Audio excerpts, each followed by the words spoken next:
gestures that I can't be heard super well. Could you raise the volume of your How about now?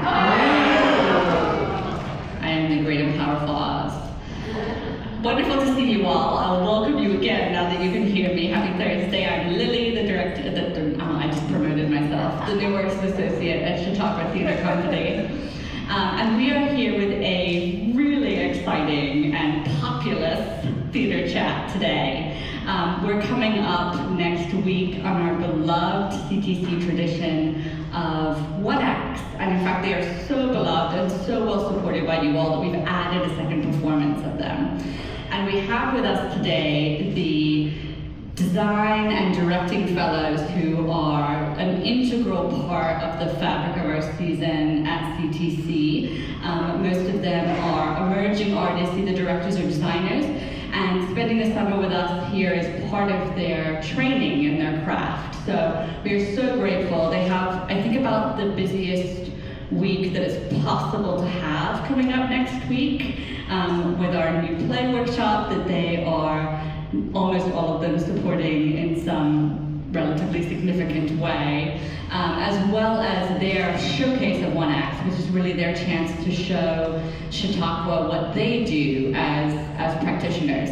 So there are so many of them. I'm going to actually have them introduce themselves to you and tell you a little bit about who they are, where they're from, and what schools they're training at. Hi everyone, I'm Kavan Harvey. I'm on the Drama League Directing Fellows. I'm directing Victoria Station in the Night of One Act. I'm not a recent graduate, but I did graduate from the Brown Trainee Rep MFA program in acting and directing. My time there is why I'm a director, so yes, that's me. Hi, Fran De Leon, she, her, a Drama League Directing Fellow.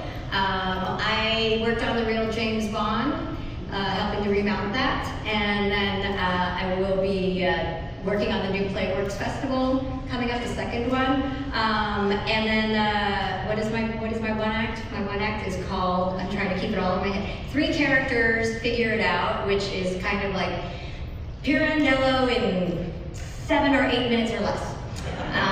So we'll try to do it in there. I did not go to school. I'm a community college dropout after I was kicked out of high school by the rebel nuns of Vatican II, but that is a whole nother play in and of itself. We'll save that for later. And what else am I supposed to talk about? I think that's it, right? Yeah. Oh, and I'm also the new artistic director of Theater Moo in the Twin Cities.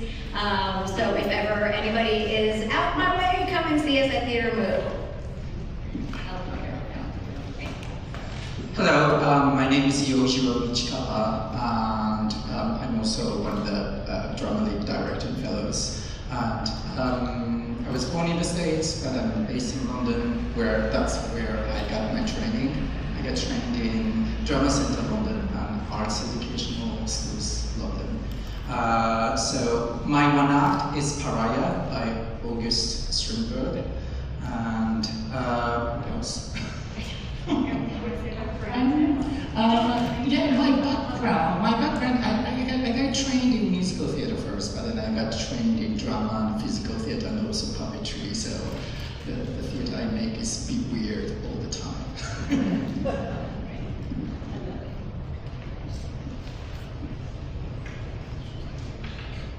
I'm stealing yours. I'm Abby Garrity. I'm a recent graduate of the University of Iowa. I'm the costume design fellow and costume designer by trade, but I'm also a printmaker and surface design person. And I'm assisting on The Witnesses, and I did Execution of Justice, and will be working on the One Acts as a costume designer. Hi everyone, I'm Sebastian Zavalza, or Sebastian. I'm from Mexico City, and I used to be an interior designer for luxury retail, and then I went full on to do theater, and ended up taking my master's in fine arts from Carnegie Mellon in Pittsburgh. And I'll be set designing all 3 1-acts and the MPW2, all the little boxes. You guys should come. And shout out to everyone that donated their boxes for this production. I was one of the great ones. Thank you for your boxes. Yeah, even though everyone, so thank you all that contributed. Yeah, it's me. Nice to meet you all. Hello, my name is Brittany Chato. I'm the Lighting Design Fellow. I'm going into my 2nd year of grad school at Carnegie Mellon. I will be the lighting designer for the Night of One acts and all the little boxes, and I assistant designed for Execution of Justice, and I will be the assistant designer for The Witnesses. Hello, my name is Pan Guo. I'm the Sound Design Fellow. I just finished my master in sound design at Carnegie Mellon a couple months ago. And I'll be sound designing for all the one acts and little boxes, and I also just assisted on Execution of Justice and will be assistant on The Witnesses. Thank you all. We're so wildly lucky to have this group of folks with us this summer. They're absolutely amazing. We talk about it in the office all the time, how amazing you all are. So you're all storytellers in some capacity, and this is a popcorn question, so jump in if it's interesting to you, and if you need a little bit of mental rest, don't jump in, that's okay. So you're all storytellers in some capacity or another. I'm curious how you would define within your own individual practice what your role is in the theatrical storytelling process.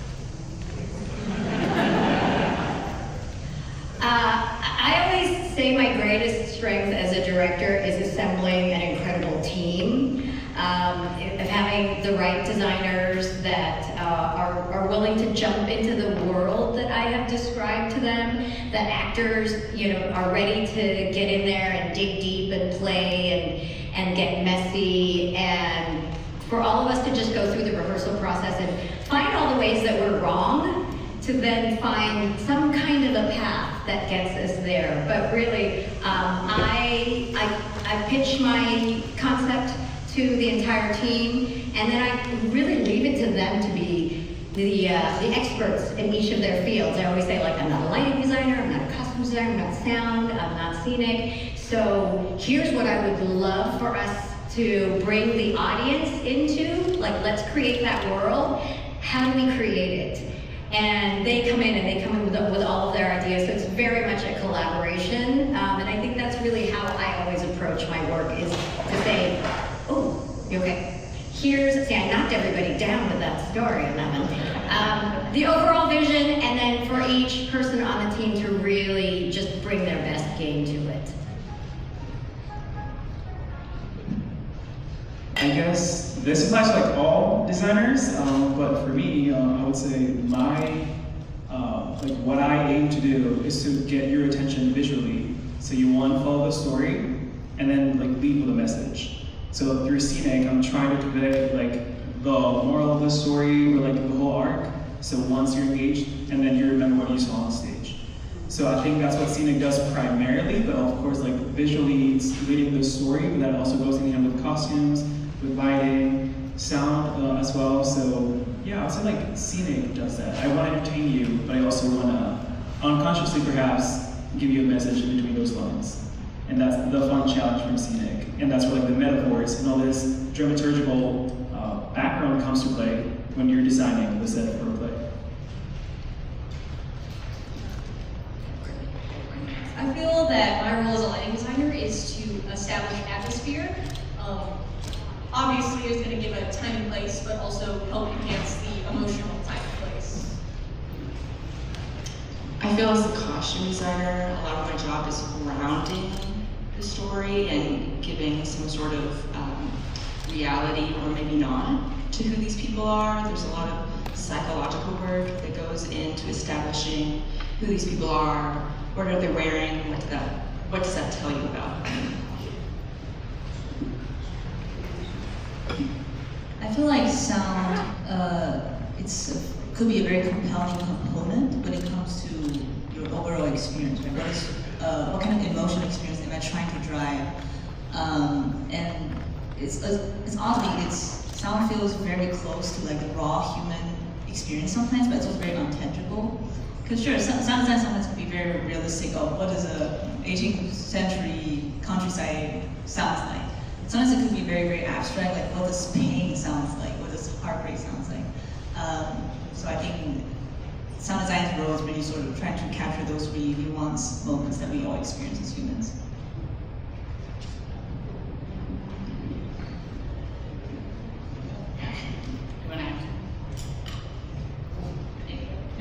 Okay, so I want to turn our focus now to the one acts, which are shortly at hand and I know occupying a lot of all of your brain space.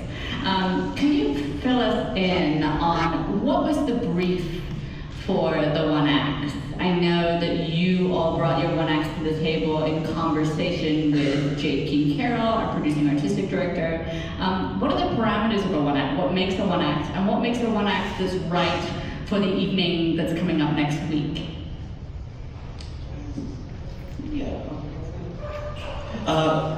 For me, when I spoke to Jade, she was like, bring something that like stirs your heart, stirs your soul, and that excites you, and lead with that excitement. So I started there, and then parameters came in. We have a company of actors that will be in this show. It needs to be within this specific length of time, between 15 to 30 minutes. And within that time, it has to really tell a full, complete story.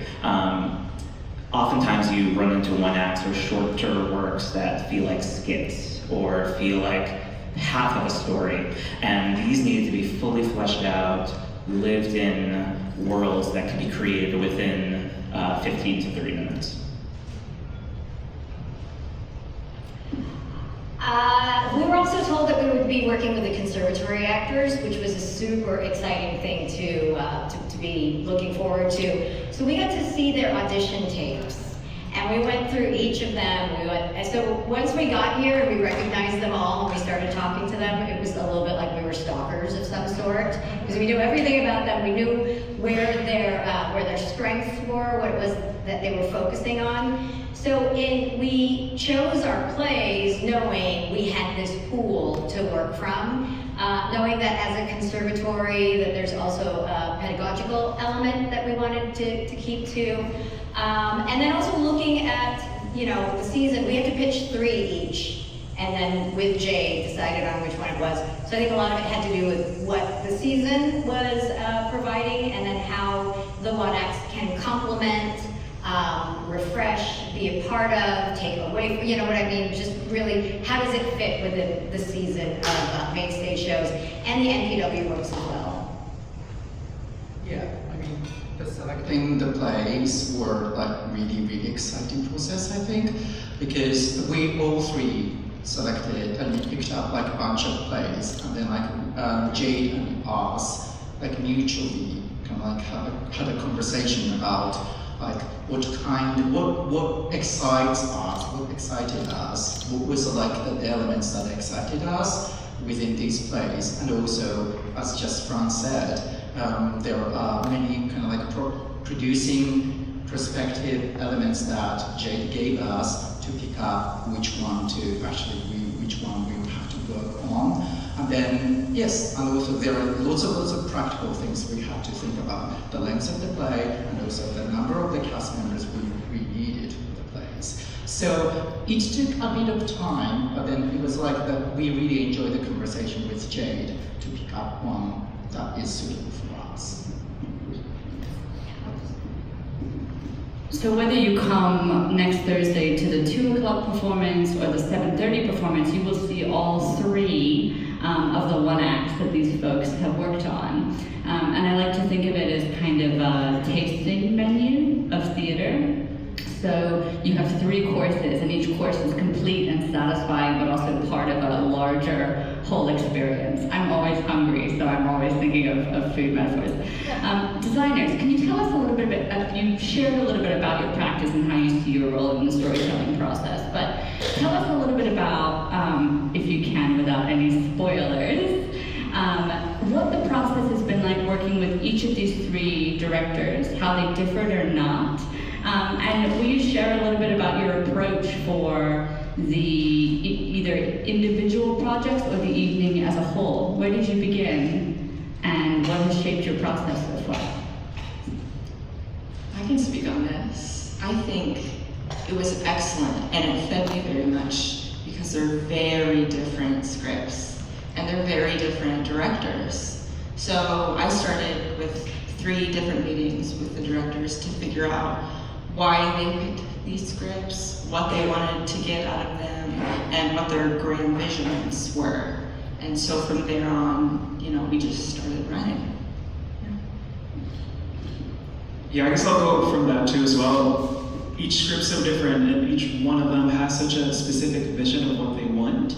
It's a challenge for us, like a fun challenge, to be like, I'm gonna tailor to each vision and each like strength from the directors and what they want to choose. So like some is more physical work, some is more realistic, interactive, like the world kind of performance. So like you really have to cater to what the arc is, what the acting needs are, and what's the language of the characters in this play. What's the bodily movement, what it entails like the whole piece. So yeah, I guess like it's been a fun challenge. Going to like each rehearsal room and seeing like what do you guys want to achieve and how I can support that as a designer. It was reading the scripts, first of all, and getting an idea of what these worlds are, and then communicating with the directors of what they wanted their worlds to be, and then also looking at what the lights for the witnesses are, because we are right on top of that set and that lighting, and so we're having to adapt the tech for that show to these 4 other very different shows. I think because of all these shows are so different in nature, it's really trying to figure out the sort of soundscape, that belongs to each show, and how stylistic we want it to be. So it's really having a conversation about, okay, are we going bold, are we going dark, are we going the campy? And then having that conversation is very helpful, and then talking to the rest of the designers in terms of trying to find a sort of cohesive experience we can create together. And I'm so curious, thank you for bringing up the point that this evening will be happening on top of the set for the witnesses, which is our upcoming world premiere production. So it's not like they get a blank stage to work with. It's working inside of an existing shape and making that shape suitable and exciting for these particular storytelling projects. And that goes also for the light plot, where the lights are pointed, where they're hung, what kind of lights they are. So there's an added kind of technical, logistical challenge on top of the challenges that are more creative. I just have one last question for you, which I now have distracted myself and totally forgotten what it was. It was something that...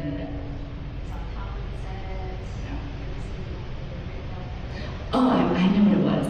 I'm looking at you all thinking about how exhausted you must be. And I'm curious if there's anything about the particular parameters, this overlap in experience, the challenges of being here for this condensed time. Has that changed your process? Working inside of that really strict kind of time parameter. I know you're all juggling, making sure the actors who are frequently in 2 performances a day of execution of justice are still keeping their hours under control this year. There's so much care, and there's so much you're having to keep in mind. Has anything in your process shifted to accommodate that? Yeah, absolutely. Time management. I think we're all so much better at time management than when we first came on this campus. We literally have our calendars, and I just have everything blocked out, including 7-minute walk to Smithville Tull for my last rehearsal. Really, and thank you for my snacks again, your family over here, because I didn't have time to grab anything, so thank you. So really just being mindful and being, I always work at being present versus, okay, I have to do this thing next. I actually don't, I know I have something to be at right after this. I don't know what that is because I want to just be here and be in this moment and give it my full attention. So that's definitely, it's a skill that I've been working on, and I for sure have been honing in on it during this time. And then also honoring when there's nothing on there, and Kevin and I look at each other and go, 2 A's, 3 taps, where do we go? And so we did both yesterday. Yeah, I think one of the most challenging things that we had to deal with was that it's not just like our timetable, but also we had to deal with other people's timetables as well. So just as Lily said, our shows, we have actors who are actually performing at the moment in Execution of Justice. And then it's not just like if they are available or not, but at the same time we have to think about their well-beings as well, both physical and mental. So it's just like we have to balance out so many things, not only for us, but at the same time, all of us in the company. So I think that was one of the challenging but at the same time exciting thing to be part of the big institution, I think. Yeah, and then for me, just from an artistic perspective, I'm a very sort of analytical person. I want to map everything out. I want to have everything figured out in my brain. And sometimes within the time constraints that we have, you just have to go. You just have to make a choice with the information you have now, and then refine from there. And I think that's something I definitely want to take into the rest of my practice after I leave here. That sometimes you don't have to have every single information mapped out. You can just go and trust your gut and move forward, and trust your collaborators, trust my designers, trust my actors, that we're all going to figure this out together. Well, I guess for me specifically as a designer, the challenge here was a set of parameters instead of just starting from a blank page. When it's a blank page for me, I can really go off and go in different routes, but when you're in this position, you don't want pre-existing conditions to hinder your process and your creativity, and you don't want those to stop you, while at the same time you're very aware of what you have to work with. So dabbling in between those things, well, being creative, but this already exists. How can I extrapolate it and do a touch of my own? That is where the challenge comes in, at least for me in Scenic. And it's been fun, because I only have a set amount of hours and days to achieve it. And these directors have been so busy throughout the whole season as well. So now that we have it full time, it's okay, now we go, clock starts. So it's all these factors that play into this pressuring feeling, but it's a good feeling, because it makes you think of what's my gestural scenic piece or intention, or what am I going to achieve within this time frame that the audience is going to like. They're going to get the story, and I'm going to feel good about it as a designer. So it's all of the above combined. And do you start with those parameters? Do you start with the restriction, or do you start big as if you have no restrictions? You go big, and then somebody says no, and you go, okay, smaller and smaller until we finally find it. Yeah, I say it's a mix. Yeah, it's a mix. You don't go Broadway, but you just are bigger. But then if you have a solid idea and a solid concept, and this where the metaphorical part of the process, the artistic meaning of the piece comes in. If it's strong and there's a foundation, you can scale it down and make it still less understandable. It's the same as if you had 6 million. So big idea It's condensing. the same direction that I think we give actors, is to say go at 100%, give us the biggest choices that you can make, and then we can pull you back, because it's easier to pull back than it is to push forward. I do feel slightly different because I don't have the ability to make my own plot. I do have to look at what I'm given and work from there, because I can't add lights for, oh, there's this thing that's happening here. I can't add lights for that. Or one of the pieces is a little bit more dance-like, and there's things where oh, well, if I was designing the plot, I would do this and that and the other, but I don't have the ability to do that. So I do have to very much be looking at the restrictions I have and figure out what can I do with this. I'm given this, how do I make it work? Okay, well, I want to make sure we have time for your questions too, since we have 3 directors sitting up here and 4 brilliant designers representing all areas of theatrical design. So I want to open it up now to your questions. I'm going to turn over this microphone, and who is Holly? Thank you so much.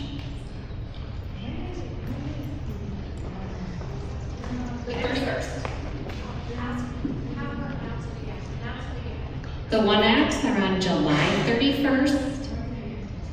It's a Thursday, 2 and 7:30. 2 p.m. and 7:30.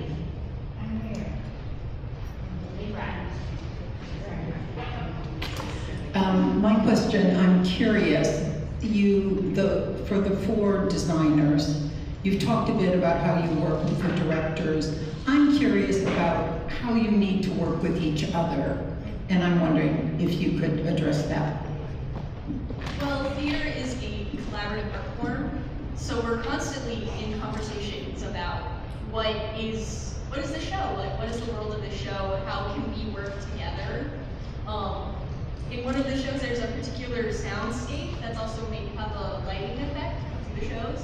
No spoilers. But me and Pan have been in a lot of talks about what is that soundscape and how can we support each other in giving this effect. One thing I want to add on is that sometimes, because we have scenery, costume, lighting, and then there's the visual department. Sometimes sound department, sometimes we don't necessarily speak the same language.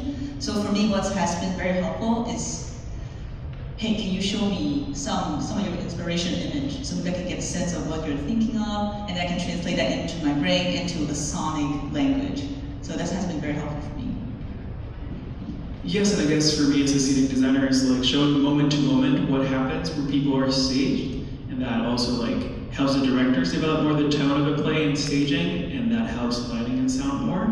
And within my world, what costumes fit, and then costumes like gives me feedback. I'm like, that makes sense. So then I said dress it differently. So it all informs each other so well. I think you also get a lot of ideas from your collaborators. Sometimes a costumer will be like, oh, this costume's this color. If you did, it sparkles, so that could be an interesting thing. We are all artists, and sometimes the ideas come from various places. I always say you have to learn how to speak each other's languages, and I think it's been a real privilege this summer to be as in close contact with these 4 fellows as I have, and the directors, and it does help that we all live together. So we certainly speak the same language now. I have a comment and a question. My comment is, I think I speak for everybody in this room when I say that it's so fulfilling and gratifying to hear somebody as young as you lose a thought in the middle of a sentence. Perhaps made my day. Now, if I can remember my question. When you're designing a one-act play festival, I'm curious as to whether it's a big deal at all to decide the order of the plays, and is it a random or a mechanical or a thematic decision, and who actually makes that decision? Oh, I'm sure it's people have a lot to say about that. Jade makes the eventual decision as the producer. As the producer, Jade makes the decision. We had one idea of how we wanted to do it, because just in terms of set changes, but thematically, it made more sense to do it the way Jade had proposed. And so, but there was also a lot of give and take where we said, okay, well, we'll take a look at that. And Jade also said, all right, let me think about it in your way as well. And from there, we all did come to the decision that Jade's proposition was the best. So, but there's a lot of discussion, and it's everything. The most important thing is, what is the journey that the audience is going to go through for that evening? And if it means that we just gotta hustle and move a bunch of things in between each one, then that's what we're gonna do, because it's really, it's for the audience. I think the conclusion was that we wanted takeoff sensation, right? A build and a lift at the end. Others may already know the answer to this, but when we first came, I thought the theater program was similar to the opera program or the symphony program, where young people were selected for potential talent and then trained to become better with mentors. But after we saw Justice, we realized that those were professional actors. structure of the theater program, how each of you are chosen, how the people who act in the plays were chosen. I don't know, could you explain the structure of the theater program here?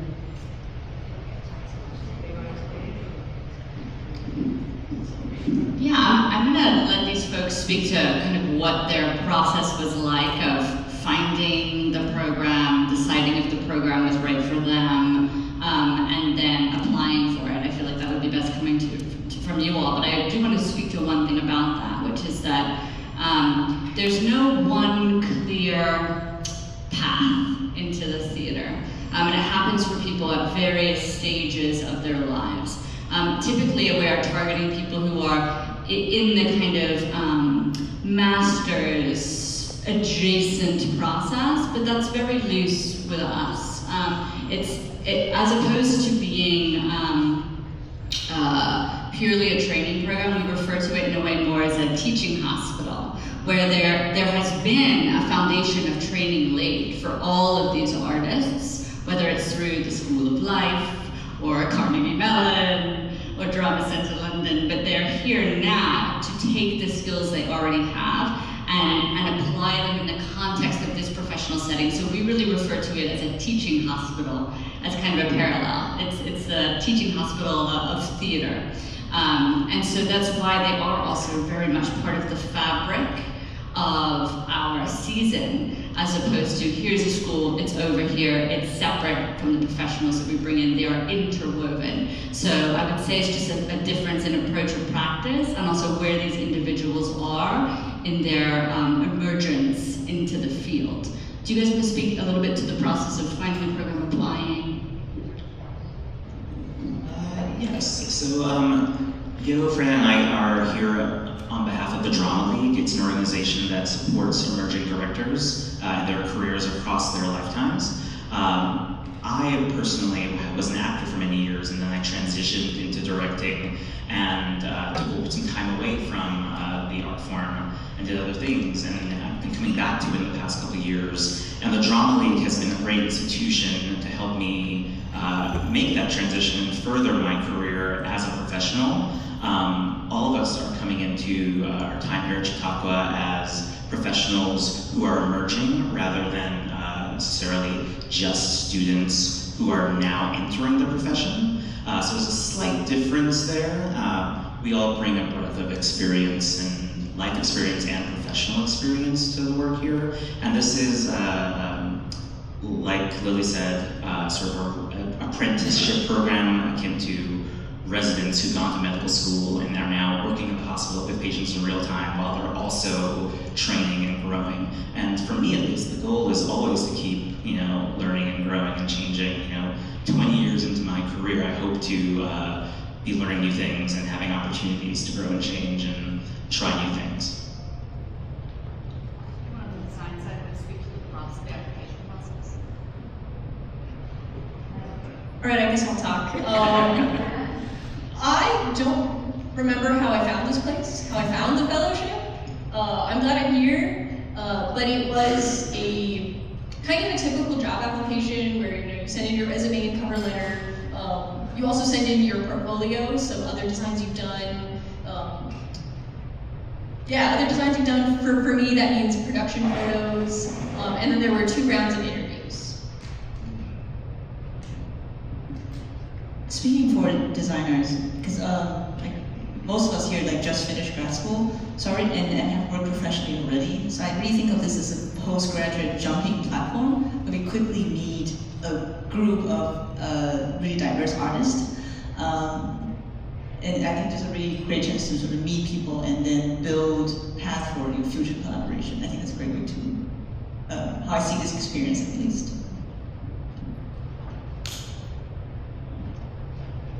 Yeah, I love that image of a springboard or a launch pad between school and work, or acting and directing. This question is for the designers. I'm curious, based actually on something that the young man said, because you all have skills that are not necessarily for theater, they could be used in other industries. How did you come to want to use those skills in the theater?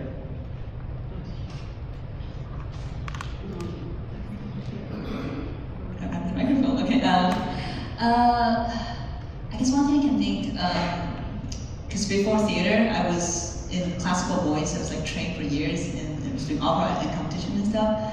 And then I started doing sound design. And for me, what that takes away is the sort of musical training, because I find musicality in everything. And sometimes having my own voice that I can use in the show, it's also great because I don't have to pay myself.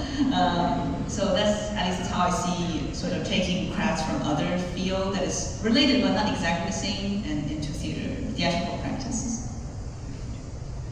I've been in theater my whole life. I did dance when I was little. I was in choir and drama club. I remember having a thought as a teenager of like, I can't imagine theater not being a part of my life. It wasn't until like post like high school that I discovered like lighting design as a career and something people like do for a living. But I just always wanted theater in my life. Well, I guess I have the exact opposite. I grew up seeing the theater kids and be like, I don't want to be the theater kid. I don't want to sit with them.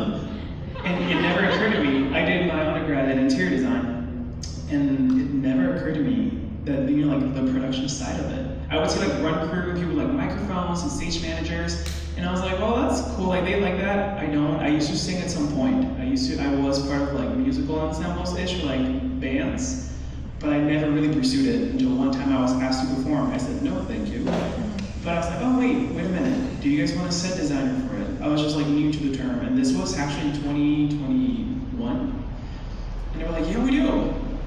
And I was like, okay, I was like figuring out what the needs were of the show. And I noticed like I knew how to paint, I knew how to build, I knew how to draft. And I was like, oh, I'm actually good at this. And I knew like ergonomics for like props, like interaction of people with objects. In this case, like furniture, for example. And I noticed how I had like more agency to be creative in theater than in doing interior design, because it would be my clients, brand guidelines, and in this case, I was the one to saying, can we do this? Or how do you guys feel about this idea? And I was like, oh, I was so enticed by that. And I just stayed in theater and I pursued a master's, and here I am now. Yeah, I think my journey was very similar to Sebastian's. I came very late to theater. I was always a very artistic kid. I was painting, I was drawing, and I was playing music. I went to school in undergrad for music, and then I had a theater teacher who knew I could sew, recruited me, and that was kind of the end of things. I fell in love with it. It was a lot of the things I was already doing all in one place, and the added bonus of being able to tell a story in a way that I had never been able to do. So it just unlocked a whole new world for me. We have time for really one last question.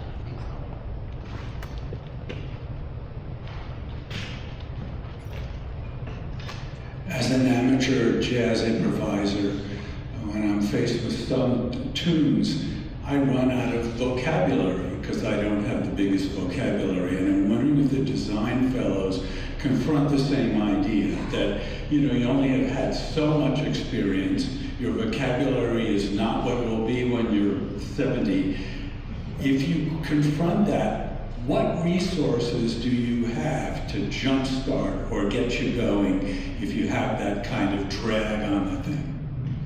Well, I feel the exact same way, and my first instinct is to always go to an art museum. I feel like I speak in color, I think I speak in textures more than I speak in words. So that's my first instinct, is to go and find those things, and then take tiny little pictures and zoom in, and like, that's what I want. That's what I'm trying to speak with words, but I can't. Yeah, I guess for me, being the set designer, like there's so many terminology, like terms and specifics of like how you build a set, if you have automation, if pieces move, what does that mean to the story? Like so many technical things I don't know, and that's what we have technical directors for, and like a really big team that puts on a play. For as small as you think it is, there's so many people behind it that my job is to like visually explain it. And then we're like, how can we make this work? And it goes to what Brittany said, like, this is very collaborative. I don't know all the words. I don't know how they work.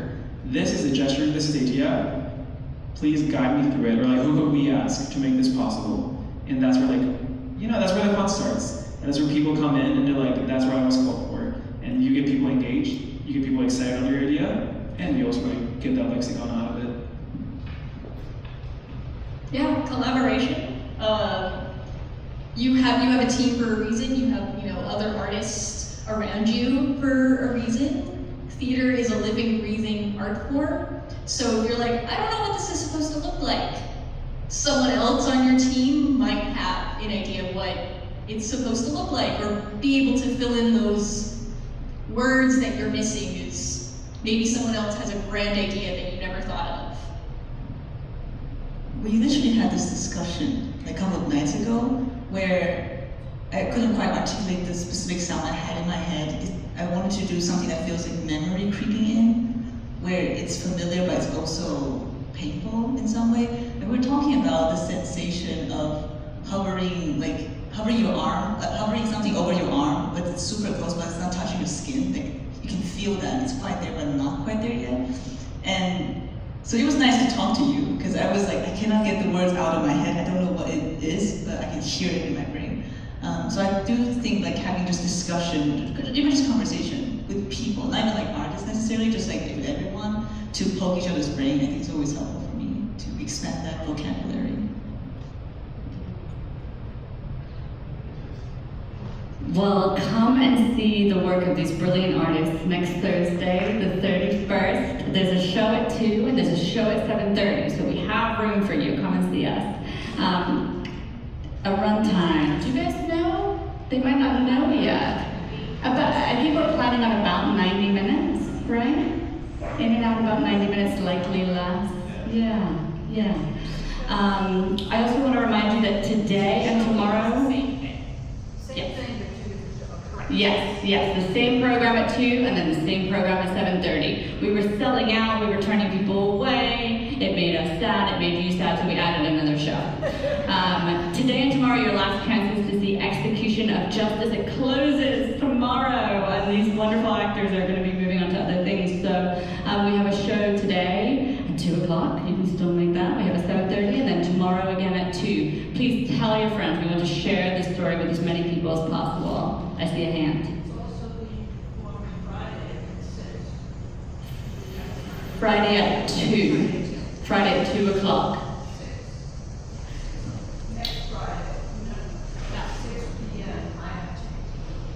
Let's connect with you after, Holly is the head of our marketing team, and we'll make sure that we have whatever is going on there with that ticket. Thank you for asking. So, Execution of Justice, I know that a few people came to the Emily Mann chat and wanted an autobiography or wanted to buy the collection of plays, the Theater of Testimonies, and we ran out. If that happened to you, we have more up today for you, so you're welcome to come and visit us. We have those 2 books available. And I wanted to say one more thing, which is that next week we start our second new play workshop, All the Little Boxes. It's our staged workshop. Folks are deeply involved in that process that you've seen up here today.